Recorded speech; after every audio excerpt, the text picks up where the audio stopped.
Bonjour, je m'appelle Hélène Laurenceau et vous écoutez la saison 2 de Dyad Podcast.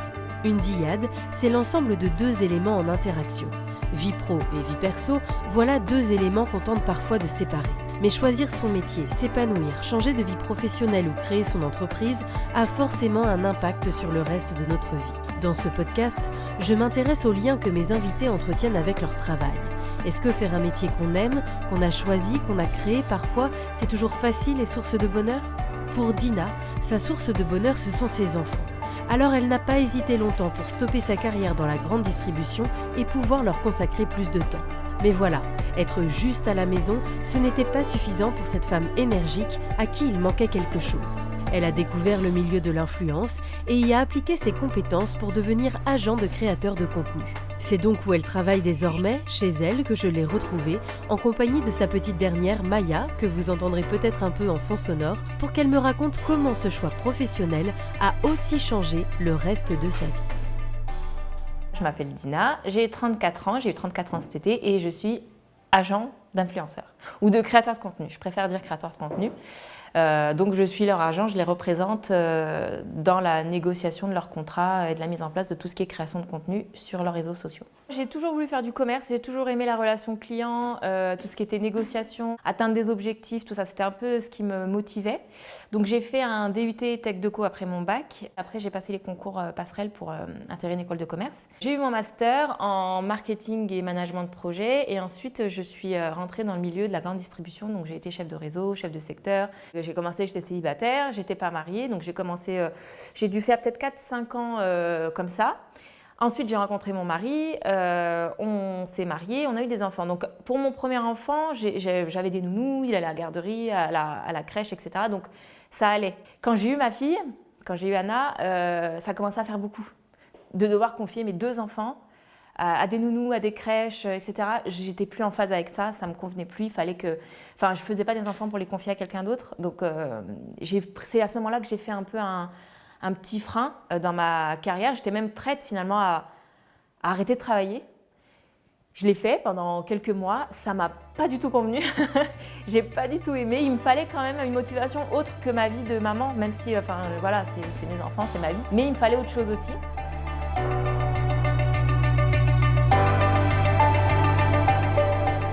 J'avais une page Facebook dans laquelle j'aimais beaucoup échanger, j'écrivais des statuts un peu rigolos, tout ça. Et une de mes amies de l'IUT, qui tenait à l'époque, qui a une agence de marketing d'influence et qui tenait un blog, m'a contactée pour voir si j'étais OK pour écrire quelques articles pour le blog. Mais vraiment en parallèle de mon métier de responsable de secteur. Donc je l'ai fait, donc ça a bien matché, on l'a fait pendant quasiment 2 ans.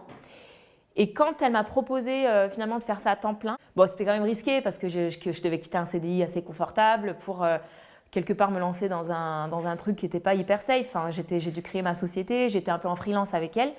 Je l'ai quand même fait parce que j'étais déjà dans une phase où il fallait que je change ma façon de vivre. Donc je l'ai fait, j'écrivais jusqu'à 30 articles par mois. Ouais, c'était assez dense. C'était même, c'était vraiment quelque part assez formateur parce que ça m'a permis de rentrer dans le milieu de l'influence. J'ai écrit donc des articles sur la parentalité, sur ma vie de maman. Donc c'est des choses que je connaissais finalement. Je me suis perfectionnée dans ce rôle que j'affectionnais tout particulièrement. Je me suis dit, il me manque en fait ce côté commerce et négo que j'avais avant et que je n'ai plus maintenant. Et j'étais vraiment que dans la création d'articles, de contenus, etc. J'ai rencontré Emeline du compte Passionnément à la folie. On a commencé à discuter et elle me disait qu'elle était dans une phase justement où elle cherchait quelqu'un pour la représenter parce qu'elle recevait beaucoup de demandes et qu'elle n'arrivait pas forcément à faire le tri, à peut-être aller au bout de la démarche pour être rémunérée correctement par rapport au travail qu'elle fournissait. Et moi, je lui dis, mais attends, moi, je peux le faire si tu veux. Je connais le milieu de l'influence, le milieu de la création de contenu parce que j'étais de ce côté-là. Mais j'ai aussi un bagage, j'ai beaucoup négocié, j'ai la relation client facile, etc. Donc, on a commencé comme ça. Ça a bien marché tout de suite avec Emily, mais on s'est tout de suite très bien entendu. On travaillait de la même manière, donc ça a très, très bien marché comme ça. Et Emeline m'a présenté 2 autres créatrices, une seule créatrice de contenu, Bénédicte, qui elle m'en a présenté d'autres. Et de fil en aiguille, en fait, elles en discutent avec leurs copines créatrices. Et si la manière de fonctionner leur convient, on fait toujours un test. Si ça convient, je leur fais signer un contrat qui leur permet, quelque part, qui les lie à moi. mais elles peuvent partir à tout moment.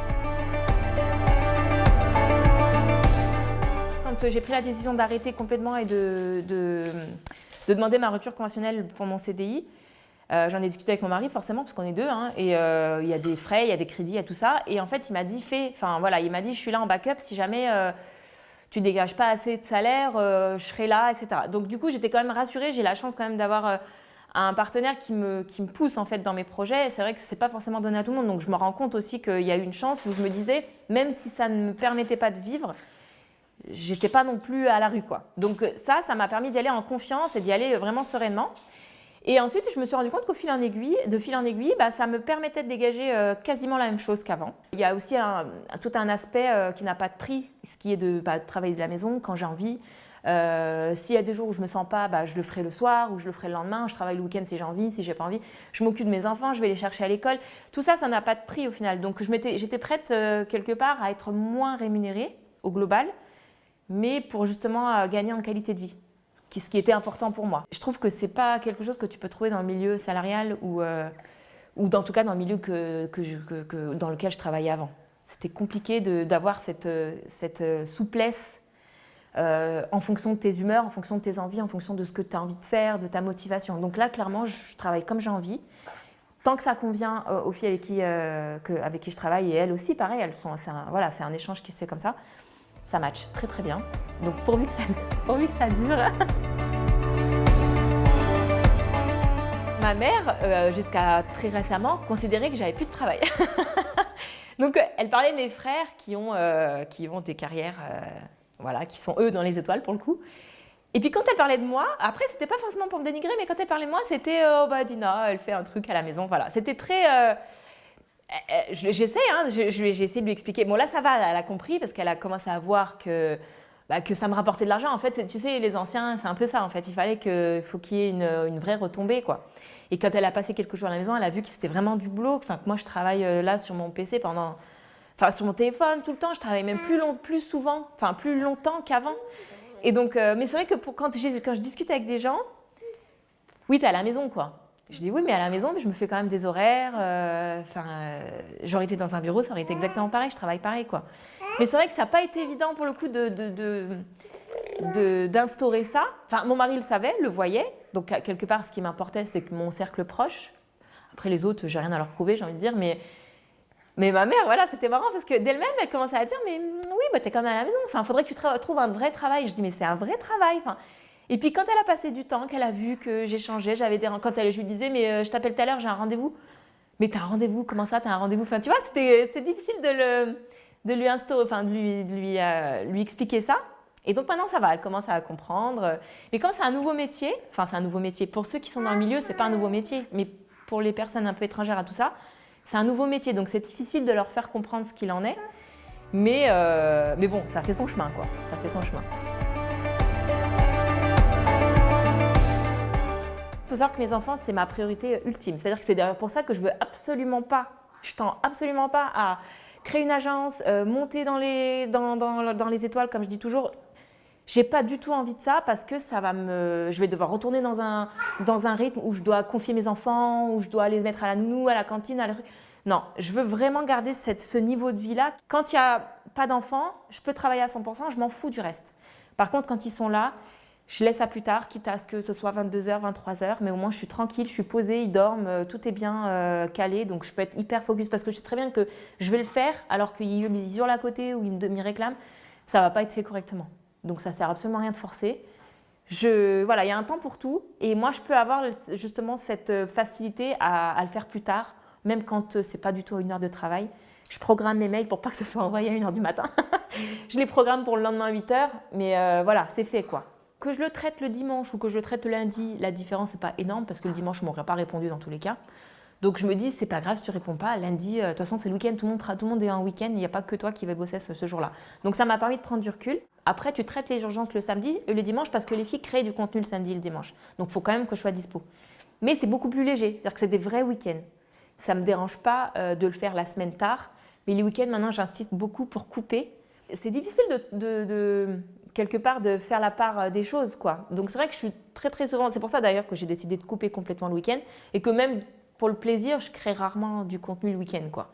pour justement couper et que c'est vrai que ça a été l'électrochoc quand mon fils me disait non mais il disait à ma fille non mais demande ta maman, elle est sur son téléphone.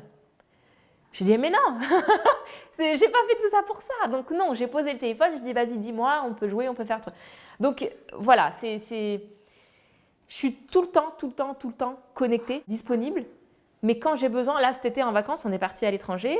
J'avais mon téléphone, j'avais mon ordi, j'avais Internet. Il me suffit juste d'un téléphone, d'un ordi et d'une connexion. On a pris quelques jours à l'hôtel avec mon mari pour notre anniversaire de mariage. J'ai négocié des contrats à ce moment-là. Mais quand j'ai posé le PC dans la chambre, je suis descendue à la piscine, j'étais à la piscine. Tu vois, en fait, bon, c'est un peu une gymnastique au départ qui devait se mettre en place, mais ça y est, voilà, ça me convient comme ça. J'arrive à couper quand j'ai besoin de couper et j'arrive à dormir quand j'ai besoin de dormir et puis sinon, je travaille. C'est vrai que, voilà, quand on parle de charge mentale, enfin moi, c'est pas une charge mentale, c'est un 38 tonnes. non, c'est dur, mais quand je me suis retrouvée à plus avoir grand-chose à gérer, quand j'ai fait que d'être à la maison, eh bien, ça me convenait pas non plus, j'avais trop de temps.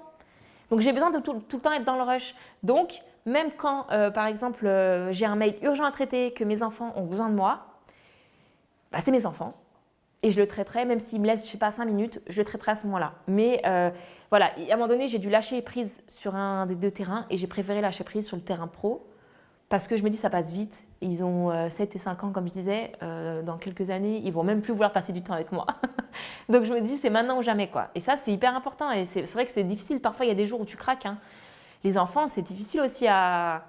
Enfin voilà, on n'est pas non plus, on n'est pas infaillible, quoi. Donc il y a des moments où ça crie, ou des moments où je m'énerve, etc.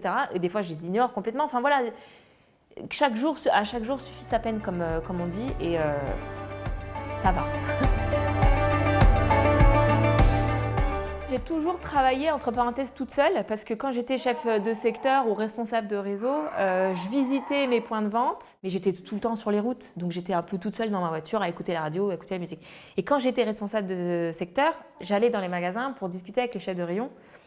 Pareil, donc il y avait un contact, mais j'ai toujours bossé seule. J'ai jamais été dans un bureau, jamais été avec des collègues que je vois de 9h à 18h. Donc quelque part là, il y a moins de contact client, physique, je veux dire, mais il y en a tout autant par téléphone ou par mail ou avec les filles, etc.